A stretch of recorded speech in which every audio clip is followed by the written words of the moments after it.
In 1976, psychologists at Rutgers University conducted a study that changed how we look at human emotion forever. They showed a group of people a video of an infant crying in response to a jack-in-the-box. Half the participants were told the baby's name was Dana, a girl. The other half were told the baby's name was David, a boy. When they were asked to describe what the baby was feeling, the results were startling. Those who thought it was a girl described her as frightened or scared, but those who thought it was a boy, they described him as angry or irritable. Same baby, same tears, same high-pitched wail. But from the very first months of life, we don't just see a boy crying. We project a narrative onto him. We see a man in training who needs to toughen up, rather than a human being in pain. Think about it. When was the last time you saw a man truly, deeply cry? Not just a single tear at a funeral, but a breakdown. If you're a man watching this, when was the last time you let yourself go? Most people think men don't cry because they're tougher or just built differently, but the truth is much more complex. It's a mix of biological hardware, ancient survival instincts, and a silent social contract that we all signed without realizing it. Today, we're going deep into the psychology and science of why men don't cry easily, and why that silence is costing us more than we think. The biology of the tear. Most people assume the crying gap is 100% social, but nature actually plays a role before nurture even gets a word in. If you look at children under the age of 12, boys and girls cry almost the exact same amount. There is no stoic gender in the 3rd grade, but then puberty hits. And something fascinating happens in the lab. Biologically, men have significantly lower levels of a hormone called prolactin. Prolactin is found in emotional tears and is closely linked to the ability to trigger a crying fit. On the flip side, men are pumping out testosterone. There's some evidence suggesting that testosterone may actually have an inhibitory effect on crying. It raises the threshold for what triggers a physical emotional release. But it's not just the hormones, it's the physical equipment. Dr. William Frey, a prominent biochemist, discovered that women actually have larger, more shallow tear ducts than men. A man's tear ducts are deeper. This means that for a man's eyes to actually well up and overflow, he has to be significantly more emotional than a woman does for the same physical result. So biologically, the leakage just doesn't happen as easily. But while biology sets the stage, it's the psychology that builds the house. Here's what's fascinating. Research by Dr. Niobe Way, a developmental psychologist, found that middle school boys are actually more likely to share their deep, intimate feelings with their male friends than girls are. They use words like love, connection, and vulnerability. But around ages 15 or 16, something shifts. It's like a shutter slamming shut. They start using phrases like no homo or it's whatever. They stop talking about their feelings and start talking about their stats, their gym gains, their video game scores, their hookups. This is what psychologists call the gender police. Think about a playground. If a little girl falls and cries, the world rushes to comfort her. If a little boy falls and cries, he's often told to be a big boy, shake it off, or stop acting like a girl. Most people never realize this, but when we tell a boy to stop crying, we aren't teaching him how to not feel pain. We're just teaching him how to hide it. We are training his brain to sever the connection between the internal feeling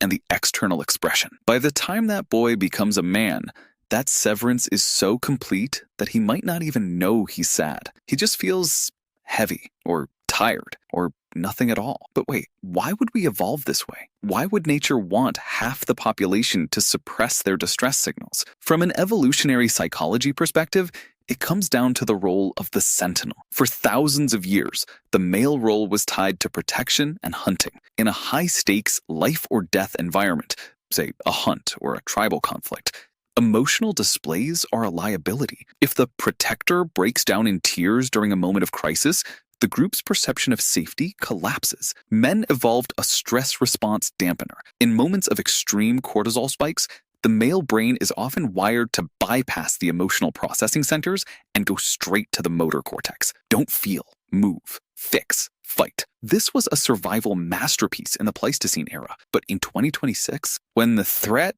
isn't a saber-toothed tiger, but a mounting pile of debt, a failing marriage, or a lonely apartment, that same evolutionary bypass becomes a prison. Because when you can't cry, your body still has to do something with all that stress chemicals. This is where it gets dangerous. When a man is socialized to believe that sadness is weakness, but anger is masculine, his brain performs a psychological magic trick. It takes deep grief or fear and translates it into irritation or rage. Psychologists call this secondary emotion. Think about the father who loses his job and instead of crying, becomes incredibly short-tempered and snaps at his kids over a spilled glass of milk. He's not actually mad about the milk. He's grieving his sense of security, but he doesn't have the software to process the grief, so the anger hardware takes over. And this changes everything. Because when men can't cry, they often resort to what's known as alexithymia, a subclinical inability to identify and describe emotions in the self. They don't say, "I'm lonely." They say, "I'm bored." They don't say, "I'm heartbroken." They say, "I'm just tired, man." This internal silence is a major reason why men are significantly more likely to die by suicide than women, despite women reporting higher rates of depression. Men are often suffering in silence because they literally don't have the vocabulary to speak, and they've lost the biological valve to release the pressure through tears. Now, there's a nuance here that we often miss. There is a difference between emotional weakness and emotional control. Modern society sometimes swings the pendulum too far, suggesting that men should be crying all the time. But there is a masculine virtue in being the calm in the storm. There is a deep, primal value in a man who can hold his emotions in check to provide stability for his family or his community in a crisis. The problem isn't the ability to control your tears. The problem is the inability to ever turn that control off. An emotionally healthy man isn't someone who cries at every commercial. He's a man who has emotional fluidity. He can be the rock when his partner is breaking down, but when the door is closed and the crisis has passed, he has the strength to look at his own reflection and say, "That hurt," and let the water fall, the strongest thing you can do. So why don't men cry easily? Because biology gave us deeper tear ducts and higher thresholds. Because evolution told us to keep watch while others slept. And because society told us that our value is tied to our invulnerability. But here's the truth that most people are too afraid to say. It takes zero effort to be numb. It takes no strength to stay silent. Anyone can not feel, but to stand in the middle of your own life, with all its losses, its pressures, and its beautiful, crushing weight, and actually allow yourself to feel it, that is the hardest thing a man will ever do. Crying isn't a sign that you've lost your manhood. It's a sign that you haven't lost your humanity. Next time you feel that lump in your throat, that tightness we've all been taught to swallow, don't think of it as a weakness to be defeated. Think of it as a signal. Your body is trying to tell you something that your mind has forgotten how to say. The most masculine thing you can do isn't to be a machine, it's to be a man. And a man is a human being. And human beings, they were meant to cry.